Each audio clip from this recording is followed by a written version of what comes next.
Veremos ahora en este capítulo 5 la capacidad de resolución de este buen líder de Dios y también cómo ese liderazgo fue un buen ejemplo para el pueblo y cómo lo es también para nosotros. Así que vamos a ver nuestro texto en el capítulo 5 a la luz de los siguientes encabezados. En primer lugar, del versículo 1 al versículo 5, vamos a ver la naturaleza del problema. ¿Qué era lo que estaba pasando? Tal como lo leímos. En los versículos del 6 al 13 vamos a ver la solución que Nehemías plantea al problema.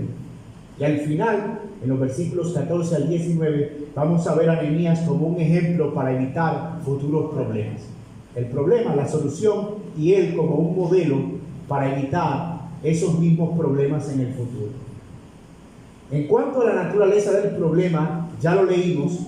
Después de haber superado la gran prueba que representaba la murmuración y la queja y los ataques de los enemigos y el desaliento del pueblo, ahora, tal como lo mencionamos, un nuevo problema surge al interior de las murallas que recién se construían en Jerusalén.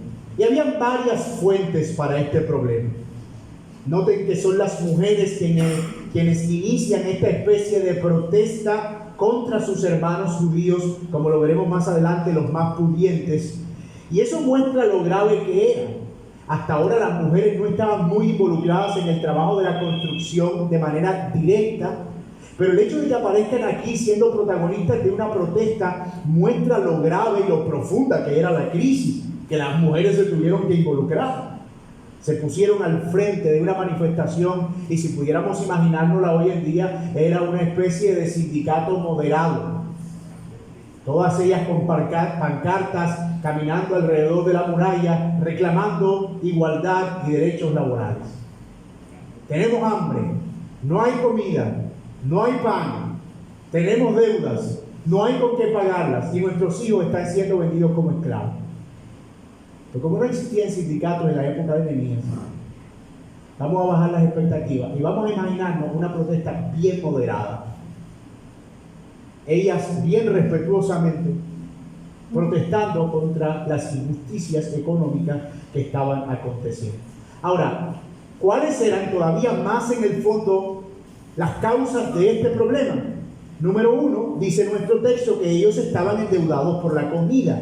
Había quienes decían: nosotros, nuestros hijos y nuestras hijas somos muchos, por tanto hemos pedido prestado granos para poder comer y vivir. Así que el problema era la producción agrícola que había bajado, probablemente y muy seguramente gracias a la sequía o también de la misma ocupación del pueblo en la obra. Muchos de los hombres que se dedicaban a la agricultura ahora tenían casi 2 meses trabajando en una muralla que estaban reconstruyendo. Y aunque la obra no era la causante del problema, porque no llegas a una crisis tan profunda en 2 meses, es muy probable que esa crisis se viniera arrastrando. Lo que hizo la construcción fue agudizar el problema y hacerlo más visible. Otros no solo tenían comida, sino que no tenían tierra para cultivar. Nosotros teníamos una tierra, pero nos tocó empeñarla para poder tener comida que ya se nos acabó. Así que ahora, aunque nos den granos, no tenemos dónde sembrar, porque nuestra tierra está empeñada. No tenemos ni una cosa ni la otra.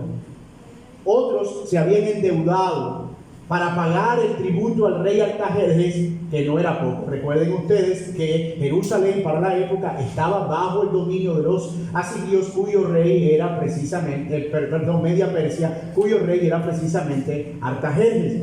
Y ellos tenían que pagar un impuesto sí o sí al rey, que no era un impuesto pequeño, pero al no tener dinero tuvieron que empeñar sus tierras para poder pagar el impuesto. Ellos habían hecho un préstamo, es decir, se habían endeudado para pagar otra deuda, y ustedes saben que eso siempre ha sido un mal negocio. Abrir un hueco para tapar otro hueco. Algunos inteligentemente dicen: voy a hacer un avance al 20% para tapar una deuda del 1%. Mira esa brillantez. Pero a veces el desespero nos lleva, como en el caso de los judíos, a tomar decisiones precipitadas y convertir la deuda en un abismo sin retorno. Y era eso lo que estaba sucediendo con ellos. Pero el punto culminante era que siendo ellos de la misma familia, es decir, siendo judíos, miembros del mismo pueblo, les había tocado entregar a sus hijos y a sus hijas como esclavas y ahora no tenían forma de rescatarlas. Mi hermano, esta no es la lectura del periódico de esta mañana. Aunque bien pudiera parecer el itinerario de noticias de algún país en América Latina en el siglo XXI, es el cuadro descriptivo de la condición del pueblo de Dios en plena construcción de una ciudad y acechados por sus enemigos.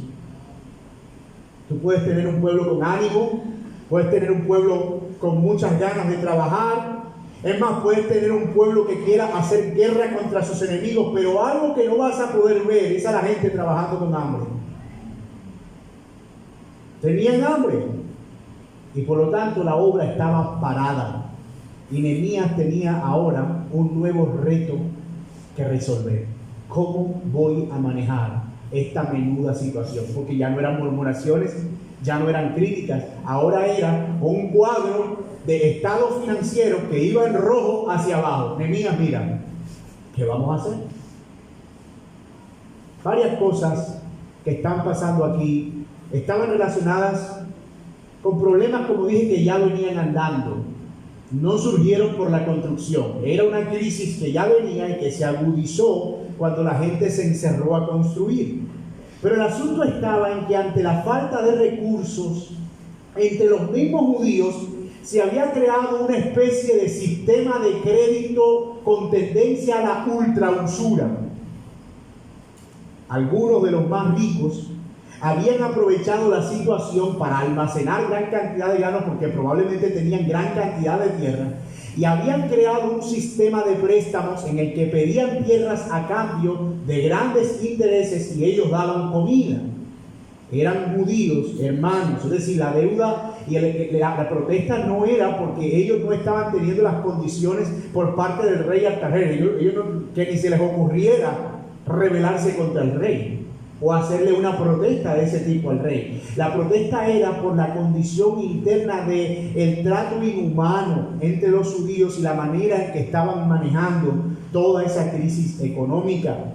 De nuevo, el problema no era que no hubiera recursos, eso ya de por sí era grave. Pero con todo, parece que sí había recursos, solo que había algunos que lo habían acaparado. Los más ricos y los más nobles se estaban aprovechando de la situación para cobrar usura y ganar réditos, y todo eso evidenciaba una profunda crisis económica, pero más que eso, una profunda crisis de valores. Es que la corrupción no es nueva, hermano mío. Eso no surgió con los políticos y los sistemas socioeconómicos. La corrupción surgió en Adán, en Génesis capítulo 3. Cuando el pecado entró en el corazón del hombre. Todo el problema que tú puedas ver en una casa, en una familia o en un pueblo, si es económico, puede ser que descanse en las difíciles circunstancias meteorológicas, como en el caso de países que no tienen territorios productivos.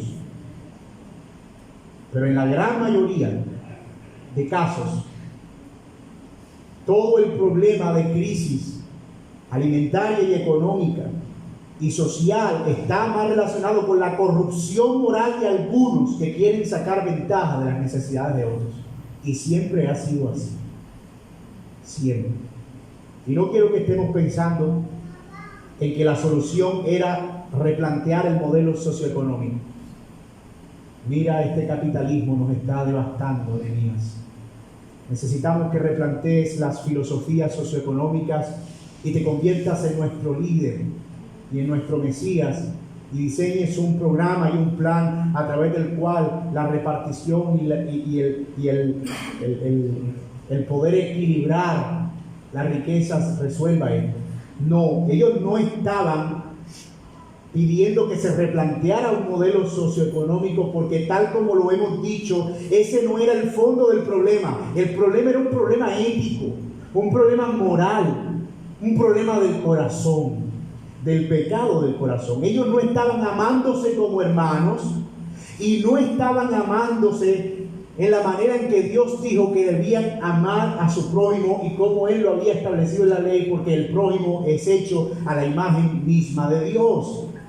Es por eso, mis amados, que insistimos en que los problemas de una nación están más allá del cambio de ciertas ideas por otras y reemplazar ciertos líderes por otros. Se trata de considerar a la otra persona con dignidad y no actuar movidos por el egoísmo, la avaricia y el deseo de poder. Y eso no quiere una etiqueta política. Eso no es un modelo económico, es una condición del corazón. El abuso económico siempre será síntoma de un problema de corrupción espiritual. Pablo advirtió a Timoteo que el dinero es la raíz de todos los males. Y no propiamente el dinero en sí, no pudiéramos nosotros pagar este lugar si no tuviéramos el dinero como un medio de cambio. El amar las riquezas y el amar el dinero y la avaricia es la raíz de todos los males. Una de las exhortaciones que Juan el Bautista hacía a los que venían a él para ser bautizados, ¿se acuerdan? Aquellos fariseos que querían mostrarse como la élite religiosa de la época y que exhibían una superioridad moral externa. Oh, Juan, aquí estamos, bautízanos. ¿Quién es más justo que nosotros? ¿Quién es más limpios y puros que nosotros? Igual les decía, yo cuando leo ese pasaje lo leo con la indignación de Juan: generación de víbora. ¿Quién les enseñó a escapar de la ira venidera? Den frutos dignos de arrepentimiento. Y entonces ellos le preguntaron a Juan: ¿cuáles son esos frutos? ¿Cómo lo hacemos? Y él les respondió: el que tiene 2 túnicas, dé al que no tiene. Y el que tiene que comer, haga lo mismo. Vinieron también unos publicanos para ser bautizados y le dijeron: maestro, ¿qué haremos? Y él les dijo: no exijáis más de lo que está ordenado. Él está diciendo: no exijan. Él dijo: no exijan más de lo que está ordenado, porque los publicanos debían recaudar el impuesto. Pero abusaban de eso, y en algunas ocasiones, como en el caso de Zaqueo, cobraban hasta 4 veces más del impuesto. ¿Ustedes se acuerdan, verdad?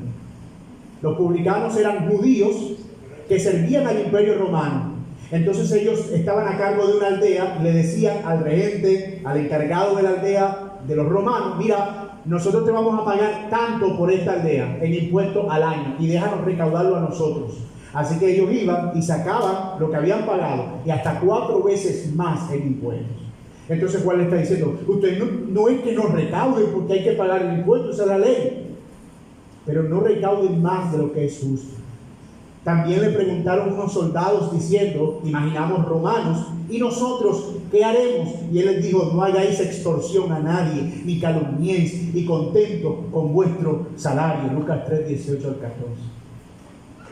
Nótenlo.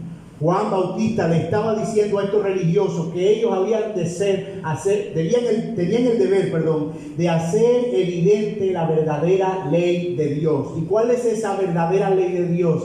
Amar a Dios con toda tu alma, con todo tu corazón y con toda tu fuerza, y amar a tu prójimo como a ti mismo.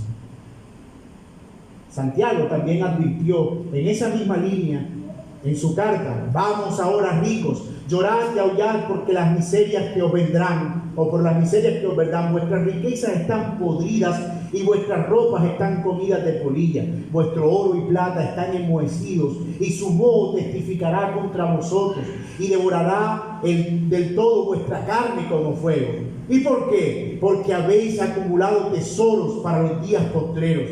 He aquí clama el jornal de los obreros, que han cosechado vuestras tierras, el cual por engaño no les ha sido pagado por vosotros, y los clamores de los que habían cegado han entrado en los oídos del Señor de los ejércitos. Dios oye la injusticia, y Dios oye el clamor del injusto.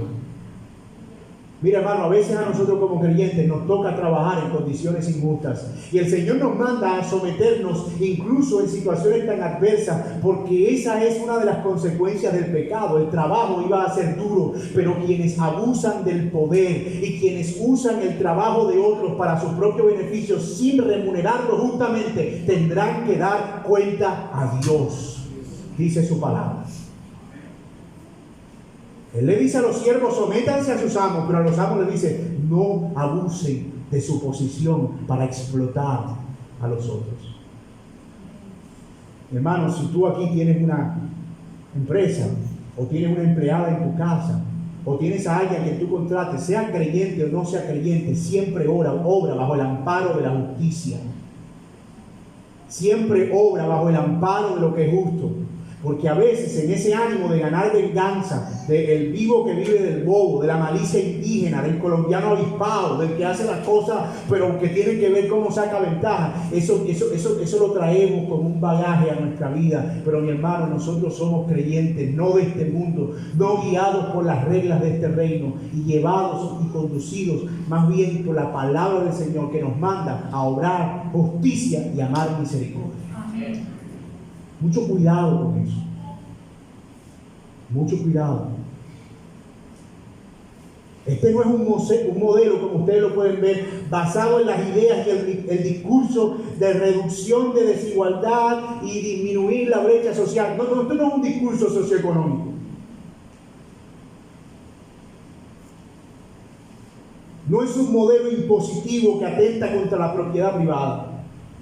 No se le está diciendo a las personas, tienen que dar todo lo que tú tienes, así sea tuyo. No, le está diciendo, tienen que tratar a los demás con justicia, independientemente de cuánto tengas. Es un llamado al corazón del verdadero cristianismo, a la religión pura y sin mácula, acordarse de las viudas, de los huérfanos y de los pobres. ¿Y por qué este es el corazón del verdadero cristianismo? Porque nosotros, pobres y miserables, hemos sido amados por un Dios rico y abundante en misericordia, que entregó toda su riqueza en gloria para salvarnos.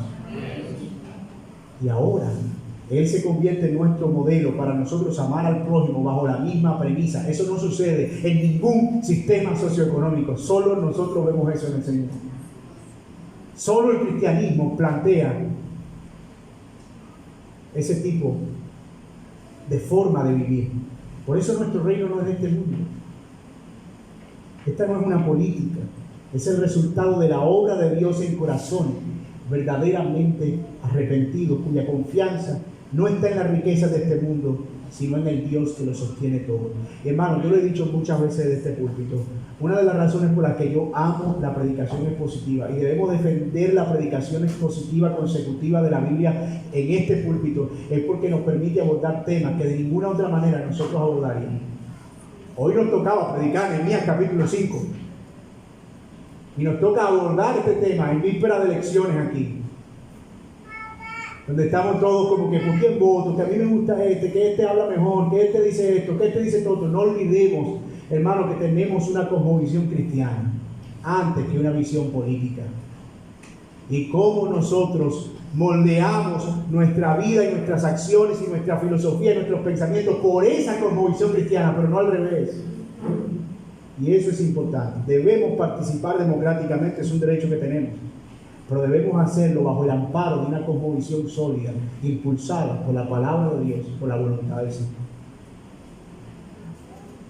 Y eso antes de que digan que el pastor se puso político por las elecciones.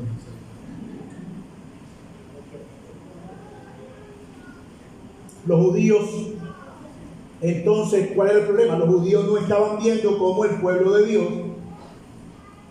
a los otros judíos. Los judíos ricos no estaban viendo como pueblo de Dios a los que no tenían tantas oportunidades. Y estaban obrando como obraban los paganos, tratando de sacar ventaja de la situación. No estaban preocupados los unos por los otros, sino por hacerse cada vez más ricos. Y eso estaba a punto de llevar al pueblo a una profunda crisis y a una profunda división. Así que Nehemías, necesitamos que ahora te quites el traje de militar, el traje de organizador y te pongas el traje, el overol de un conciliador sabio que puede reconciliar a una multitud enardecida que tiene razones justas para su enardecimiento. ¿Cómo haces tú? Porque una cosa es disipar la rebelión de personas que lo están haciendo con injusticia, pues les presentas la verdad.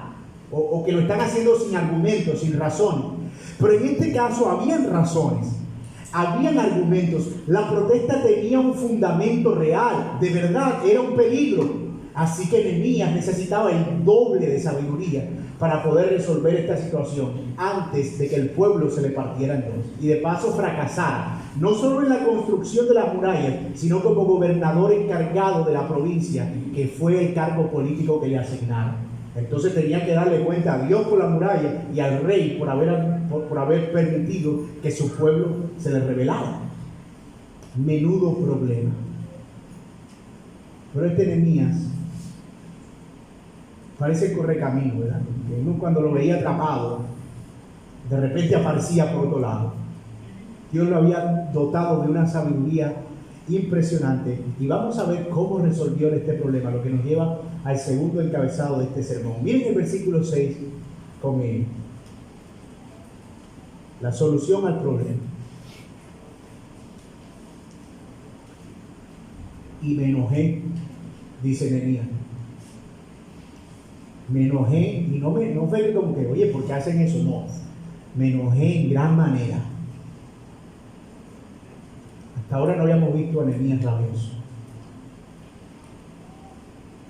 Pero si usted es un creyente verdadero, a usted la injusticia le debería enojar. Nehemías se enoja cuando oyó el clamor y cuando oyó estas palabras. Entonces lo medité y reprendí a los nobles y a los oficiales y les dije: ¿exigís intereses cada uno a vosotros, a vuestros hermanos?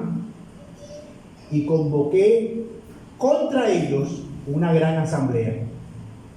Y empezó a dar los puntos de la asamblea. Le dije: nosotros, según nuestras posibilidades, rescatamos a nuestros hermanos judíos que habían sido vendidos a las naciones. Es decir, tanto lío por traer a la gente de Babilonia, porque Dios los sacara de la esclavitud de Egipto, y ustedes los van a volver a esclavizar aquí mismo, ustedes aquí adentro.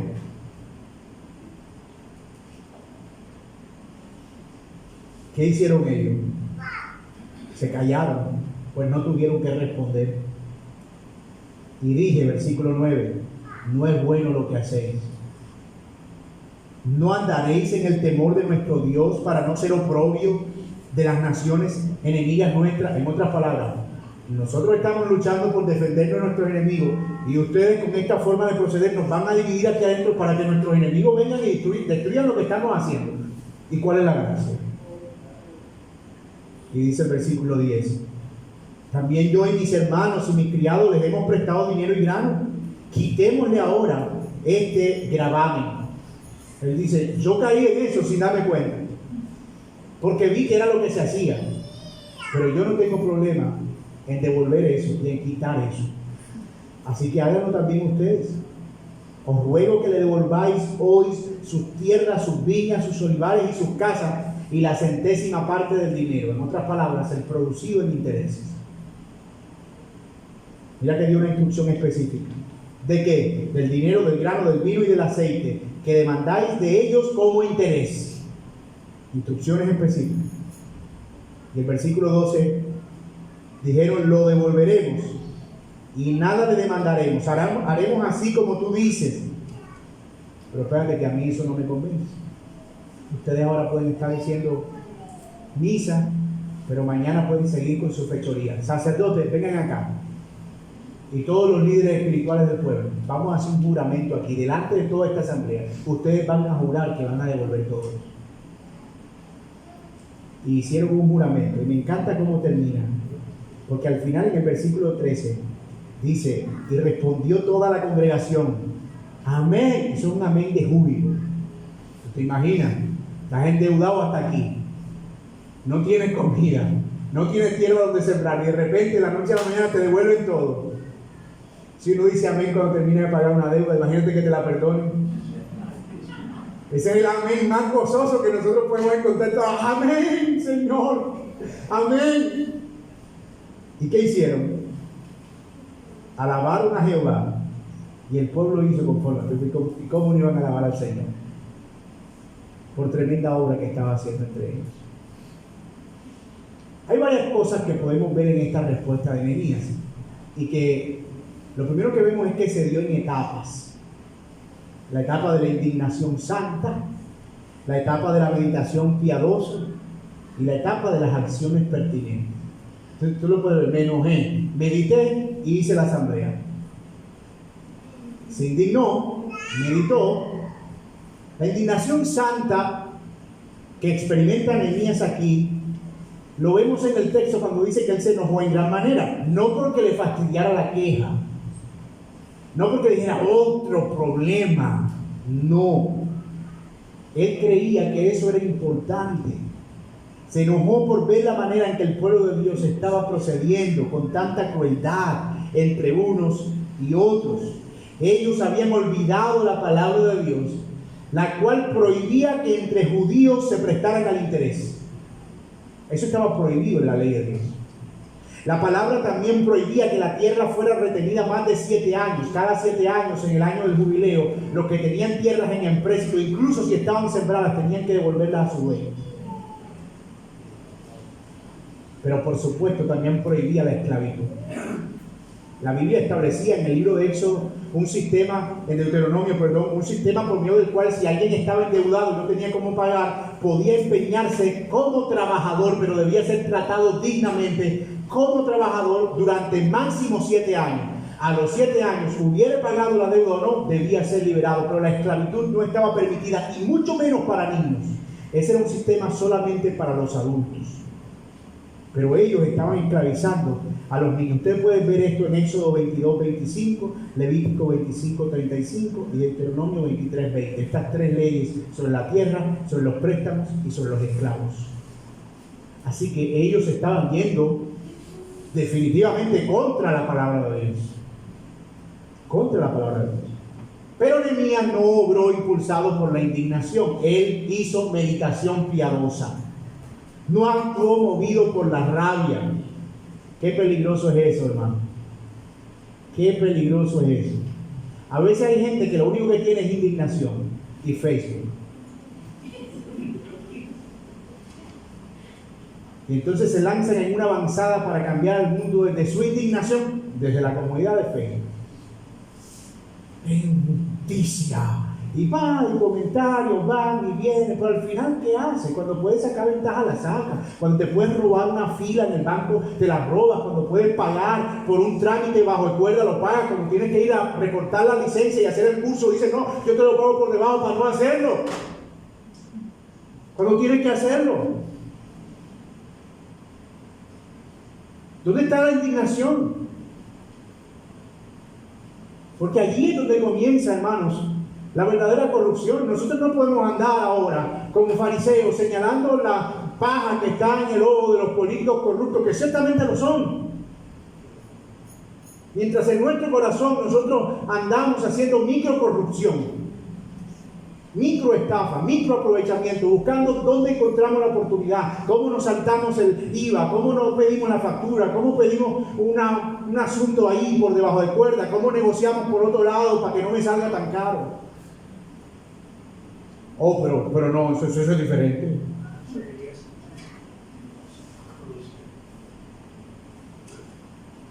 Qué peligroso es eso. Esa indignación que se queda solo en la indignación. Pero por otro lado, Nehemías era un líder y sus decisiones podrían traer consecuencias. Así que él se toma el trabajo de pensar determinadamente. De decir, yo no puedo ahora, movido por la rabia, hacer algo, porque lo que yo haga va a ser para bien o para mal. Y eso es tan importante para nosotros.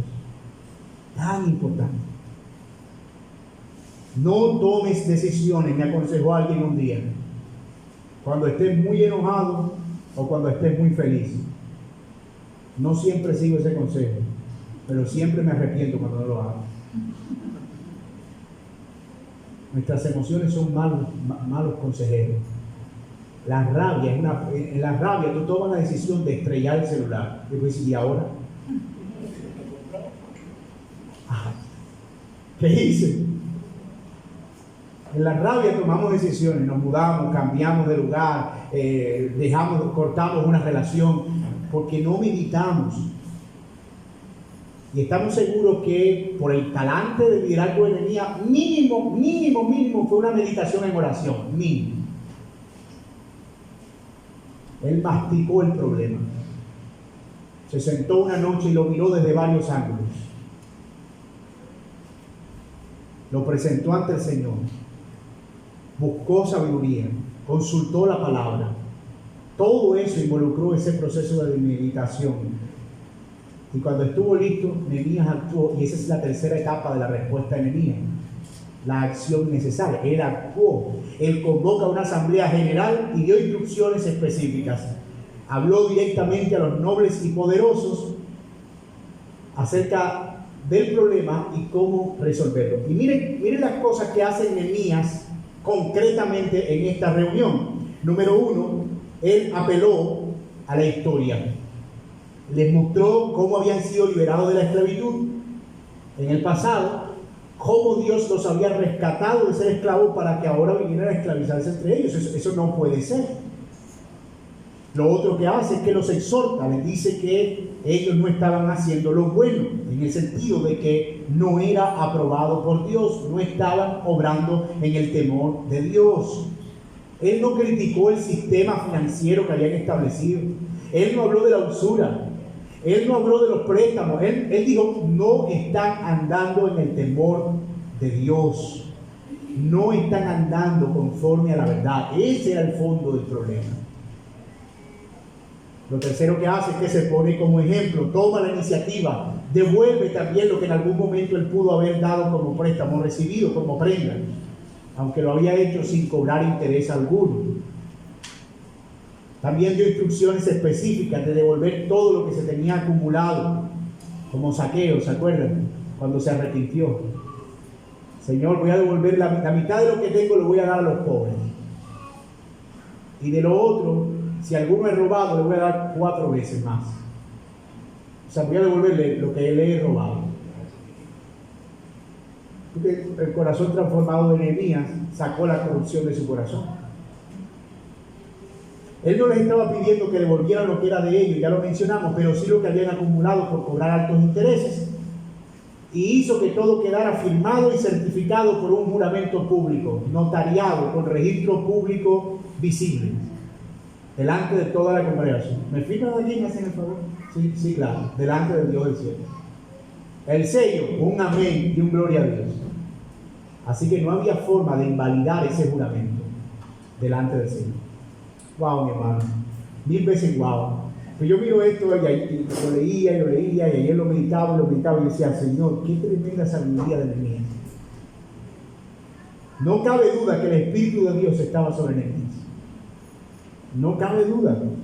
Él obró muy sabiamente, dio los argumentos necesarios, no abusó de su autoridad, él persuadió, convenció. Eso es importante, mis hermanos. Eso es importante. A veces creemos que porque tenemos la influencia, nosotros nos tienen que obedecer porque sí y ya. Puede que tengas razón, pero a veces va a ser necesario que presentes argumentos. En algunas ocasiones yo le digo a mis hijos, no, ¿por qué? Porque yo lo digo, no tiene discusión. Pero en otras ocasiones yo tengo que sentarme con ellos. ¿Por qué no? Bueno, siéntate ahí. Por esto. ¿Convencido? Ok, vamos para adelante.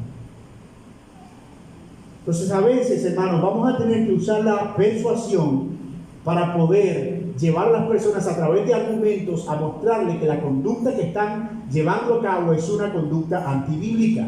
Pero él también los exhortó al arrepentimiento, él fue valiente. Esos eran los ricos del pueblo. Ellos podían decir, me voy a esta iglesia, voy a construir muros en otra parte y me llevo mi diezmo y mis ofrendas. Pues si se van, váyanse.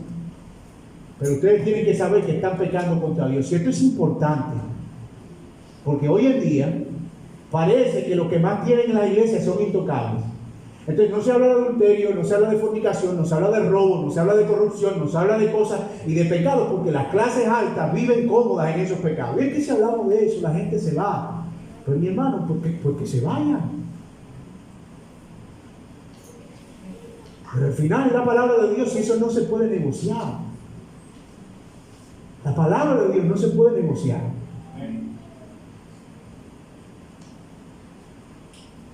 Y hermanos, contrario a irse, ¿sabe qué hicieron? Se arrepintieron. Eso es lo que yo llamo un verdadero avivamiento.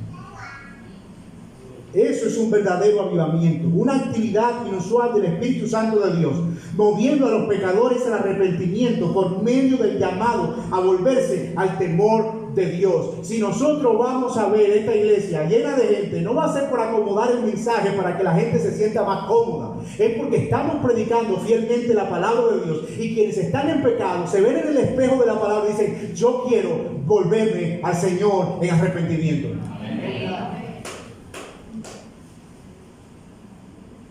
Esa va a ser la razón. Hermano, me llama la atención que el texto dice que ellos alabaron a Dios. ¿Saben por qué? Porque no era Nehemías. No era la mente de Nehemías, no era la brillantez de Nehemías, no era su capacidad de liderazgo. Era el Señor quien estaba trayendo esa convicción a sus corazones. Y hay varias cosas que yo no quiero dejar pasar en este punto. Número uno, el pecado debe ser confrontado. El pecado debe ser confrontado. No podemos simplemente indignarnos y quedarnos sin hacer nada.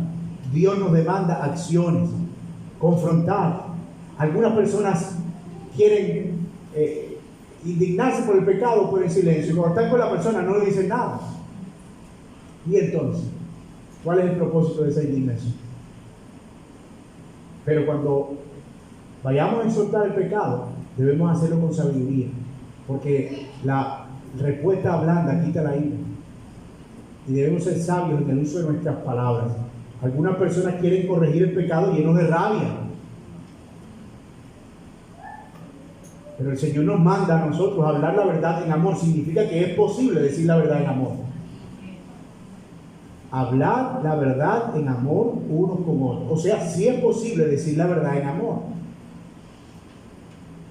Y a veces cuando se confronta el pecado con ira, se nos salta la sabiduría y terminamos trayendo más afrenta que arrepentimiento. No es ponernos a señalar por señalar, es hacerlo con sabiduría, hablando la verdad con amor, después de orar y meditar para buscar los argumentos, las razones bíblicas, para llevar a esa persona verdaderamente una convicción. Mira, yo te estoy diciendo esto porque de verdad tú me importas. Yo no quiero que tú dudes que te amo, y que esa es la razón por la que te estoy hablando como te estoy hablando. Decía Paul Parson en una frase que a mí me ha marcado muchísimo. Decía: habla la verdad a las personas y te creerán cuando les digas que las amas. Ama a las personas y te creerán cuando tengas que decirle la verdad. Porque esas dos cosas no están divorciadas. Podemos decir la verdad de amor. 2. Cuando corregimos a alguien, debemos asegurarnos de ir a la raíz del problema y no solo a los síntomas. ¿Por dónde empezó Nehemías? Ustedes perdieron el temor de Dios. Su problema ha sido abandonar a Dios, y trató de llevarlos a la convicción de arrepentimiento desde esa perspectiva. Él no fue rápido a la conducta y después al fondo. Él fue primero al fondo y después a la conducta. A veces cuando escuchamos una confesión o vemos un pecado nos escandalizamos tanto y queremos actuar rápidamente sobre el síntoma, olvidando el problema. Y puede ser que la persona que está escuchando diga: yo puedo dejar de hacer eso, pero eso no significa que el problema quedó resuelto, porque puede ser el resultado de una condición del corazón. Número 3, no podemos olvidarnos de que hay conductas de pecado que tienen que ser abandonadas. Nehemías sabía que estas cosas no se podían aplazar. Abandonar el pecado no es un asunto gradual. No es como que déjame ir poco a poco. No. La Biblia dice: si tu ojo te da ocasión de caer, ve guiñándolo suavemente, suavemente, hasta que te pongas una curita, y luego por la inactividad del ojo, él se va a volver inoperante y ya el ojo va a dejar de ser un problema con el tiempo. No, él dice: sácate el ojo. Si tu mano te da ocasión de caer, no dice amárratela aquí para que ella se vaya atrofiando poco a poco y de repente esa mano ya no es un problema. No dice córtala. El pecado hay que lidiarlo como lo que es, como pecado. Debe ser cortado y atacado, no en procesos, no de manera gradual. Con el pecado no se razona, hemos dicho en otras ocasiones desde este púlpito. Usted no vio ahí a José con la esposa de Potifar. Mira, yo tengo mucho respeto por ti, la verdad es que tienes un cuerpo muy bonito, yo nunca había visto una mujer desnuda, pero entiende, yo tengo a Dios, por favor, no. ¿Sabe qué hizo él? Yo no confío ni en mí mismo. Y salió corriendo tan fuerte como pudo.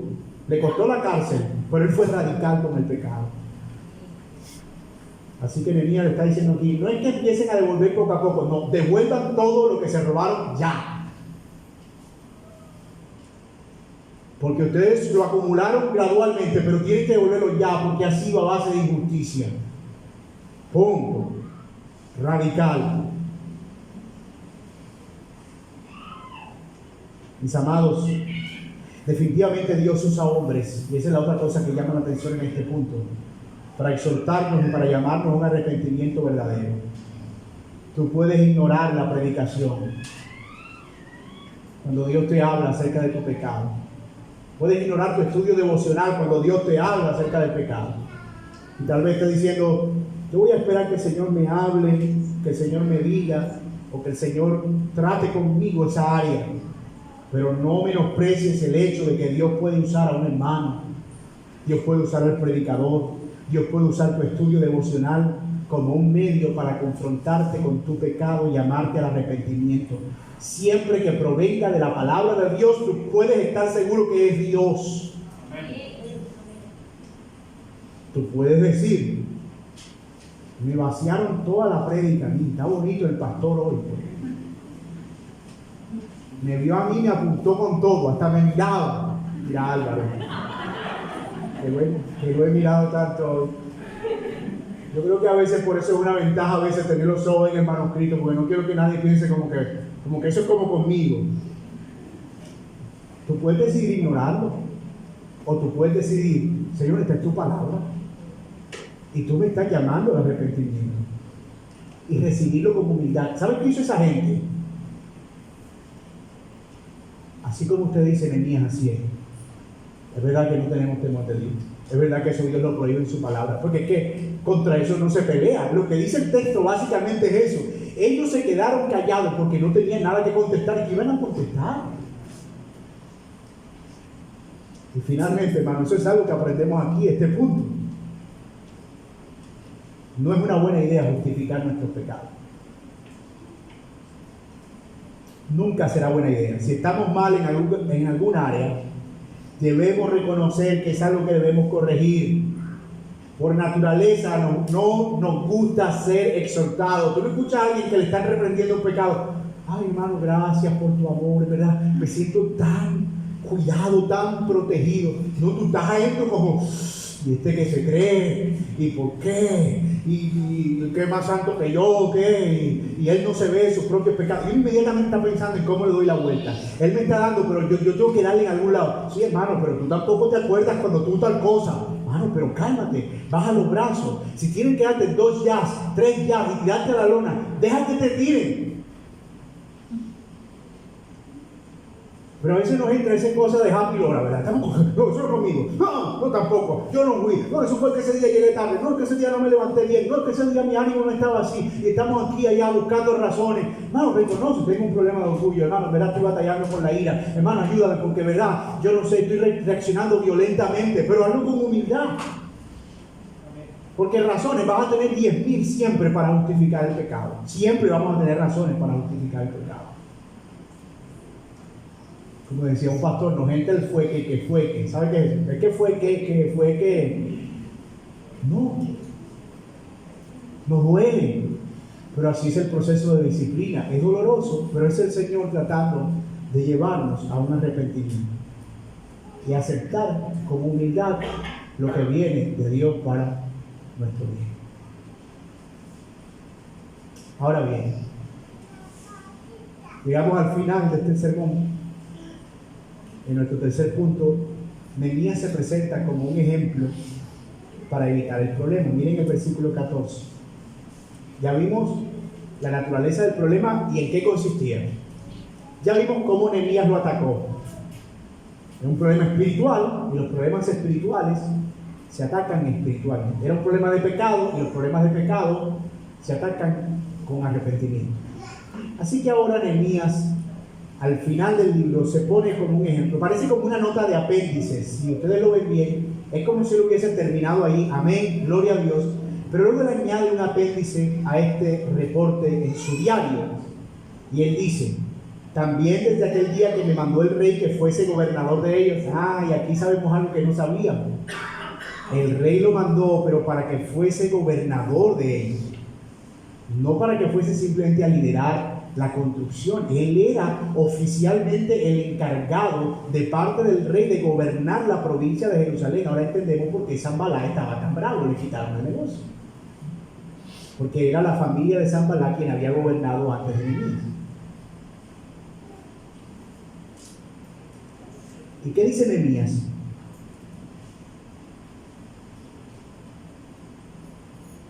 Desde el año 20 del rey Artajerjes hasta el año 32, 12 años que duró Nehemías allí, ni yo ni mis hermanos comimos el pan del gobernador. Pero los primeros gobernadores que fueron antes de mí abrumaron al pueblo y tomaron de ellos por el pan y por el vino y más de 40 ciclos de plata, y aún sus criados se enseñoreaban del pueblo, pero yo no hice así a causa del temor de Dios. También en la obra de este muro restauré mi parte y no compramos heredad, y todos mis criados juntos estaban allí en la obra. Además 150 judíos y oficiales, los que venían de las naciones que había alrededor de nosotros, estaban en mi mesa, y lo que preparaba para cada día era un buey, 6 ovejas escogidas, también eran preparadas para mí aves, y cada 10 días vino en toda abundancia. Era bastante alegre Nehemías, ¿verdad? Y con todo esto nunca requerí el pan del gobernador, porque la servidumbre de este pueblo era grave. Acuérdate de mí para bien, Dios mío, de todo lo que hice por este pueblo. Alguien dirá: qué arrogante es Nehemías. O sea, tiene que decir todo lo que hizo. O sea, el supergobernador, pues, el que no pidió plata, el que no, pues. No, Nehemías está diciendo: todo esto lo hice por el temor de Dios que había en mi corazón. Y él está presentándose, como dije, más como un ejemplo. Y nos da varios detalles ese pasaje, y al final, aunque él tenía el derecho de tomar la parte del gobernador, es decir, él recaudaba los impuestos de la provincia, y él debía reportar una parte, y por ley él podía tomar una para su sostenimiento y el de su corte. Pero dice: yo nunca hice eso. Es más, cuando se preparaba comida, a mí me preparaban aves. Es decir, yo no era ostentoso ni exigente con el tema de la comida. Algunos comían ovejas, pero eran 10 ovejas para 150 personas. Y a mí se me preparaban aves. Vinito sí, siempre, en abundancia. Eso sí, no lo vamos a negar. Siempre había vinito en abundancia, dice Nehemías. Pero yo no abusaba de mi poder. No abusaba de mi influencia para poder obtener algo, porque el temor de Dios estaba en mí y porque la servidumbre de este pueblo era mucha. O sea, yo no podía ponerme en eso. Pero lo otro que Nehemías destaca es su compromiso laborioso. Que el gobernador se ponía a trabajar hombro a hombro con el pueblo. Él dice: yo no pedí una heredad al gobernador, a mí, porque al rey, porque yo era el gobernador. Yo trabajé por mi parte y construí mi parte del muro. Acuérdense ustedes que Nehemías pertenecía a una familia judía, y esas familias estaban repartidas alrededor del muro, y probablemente la familia de su edad tenía una parte. Dice: a mí me tocó restaurar esa parte, y me tocó mi parte restaurada por el resultado de mi trabajo y mi compromiso con el pueblo. Da detalles incluso de lo que comían, ya lo mencionamos, y de la cantidad y las raciones, y todo eso por el temor del Señor. Tremendo ejemplo de liderazgo que nosotros estamos viendo en Nehemías. En efecto, mis hermanos, un líder no es el que usa su posición para enriquecerse o obtener algún beneficio económico. Los que así lo hacen, dice la palabra de Dios, que caen en descrédito y en lazo del diablo, porque raíz de todos los males es el amor al dinero, el cual, deseando muchos, han caído en maldición. Nada es tan tentador como la influencia y el poder. Nada es tan tentador como la influencia y el poder. Y por eso los que tenemos el privilegio de presidir, de liderar, requerimos andar con cuidado en nuestra vida, para que nuestros pies no resbalen en el abismo de la avaricia. Y si hay una forma en la que ustedes pueden orar por quien habla, es precisamente por eso. El Señor nos guarde de que nuestros pies resbalen ante el abismo de la avaricia. Nos recuerda Nehemías el ejemplo de Pablo. ¿Se acuerdan? En 2 Corintios o 1 Corintios 9, cuando Pablo dice: yo tenía derecho de apóstol a ser sostenido, incluso el doble, porque las iglesias debían sostener a Pedro y a su esposa. Como yo no tenía esposa, yo tenía derecho de ser sostenido, pero yo renuncié a ese derecho. Y dice Pablo: trabajaba con mis propias manos para no añadirle agravio. Y no es que fuera malo que la iglesia lo sostuviera, como no era malo que Nehemías obtuviera los réditos de su trabajo, pero ellos decidieron renunciar, algo no habitual, precisamente para dar un ejemplo al pueblo. Pero sí, a lo que esto nos apunta, mis hermanos, es a la renuncia que viene con el Evangelio mismo. Cristo Jesús dejó todo por venir a servirnos y darnos el mayor ejemplo de humildad, y de que no debemos nosotros nunca buscar nuestra propia gloria personal en este mundo, sino el bien de otros. Y Cristo fue ejemplo de eso. Por más que nos asombre esta actitud de Nehemías y de Pablo, y digamos: oh, wow, tremendo hombre Nehemías, tremendo hombre Pablo, no dejemos de verlos a ellos como sombras, porque la luz resplandece sobre el verdadero rostro y la verdadera figura de nuestro Señor Jesucristo. Él se entregó completamente por su pueblo, renunciando a todo como una ofrenda para alcanzar su salvación. Mis amados hermanos, eso es el Evangelio, que Cristo se dio por nuestros pecados conforme a las Escrituras. Que el Señor nos ayude como iglesia a ver estos principios como algo provechoso para nuestras vidas. Vamos a enfrentar conflictos, y algunos van a ser de naturaleza económica, pero recuerden, siempre la raíz va a estar ¿dónde?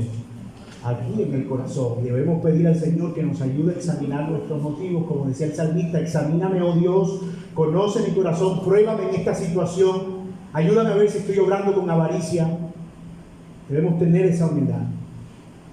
El Señor nos ayuda a entender también que hay pecados, si los encontramos, que deben ser erradicados, que deben ser quitados de manera radical en nuestra vida, y que eso viene por medio del Espíritu y el Señor obrando por medio de su palabra.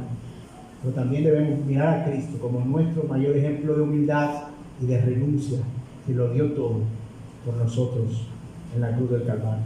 Y mi amigo que estás aquí, que todavía no tienes a Cristo, si Dios hoy o en algún otro día o momento de tu vida te ha confrontado y te ha hecho ver tu pecado, yo te suplico que no endurezcas tu corazón. No endurezcas tu corazón. No sigas justificando más esa vida de pecado. Y como estos hombres que estaban practicando la usura y dañando a su prójimo se arrepintieron y devolvieron todo, tú también puedes ponerte a paz con Dios, también con los otros hombres, y hallar así perdón y reposo para tu alma. Porque el placer, el dinero o lo que sea que acumules de este lado de la eternidad se va a acabar un día. Y entonces tendrás que enfrentar una eternidad sin Cristo en la condenación. Si el Señor te confronta, mi amigo, es porque sin duda te ama y quiere que te arrepientas, y de ninguna otra manera tú escucharás callado el mensaje del Evangelio como lo estás escuchando ahora, si no fuera por la obra de Dios. De ninguna manera tú admitirías tu pecado si no fuera Dios trabajando en tu propio corazón, como puede estar haciéndolo ahora. Así que si quieres arrepentirte hoy, tú puedes orar conmigo y pedirle al Señor que salve tu alma.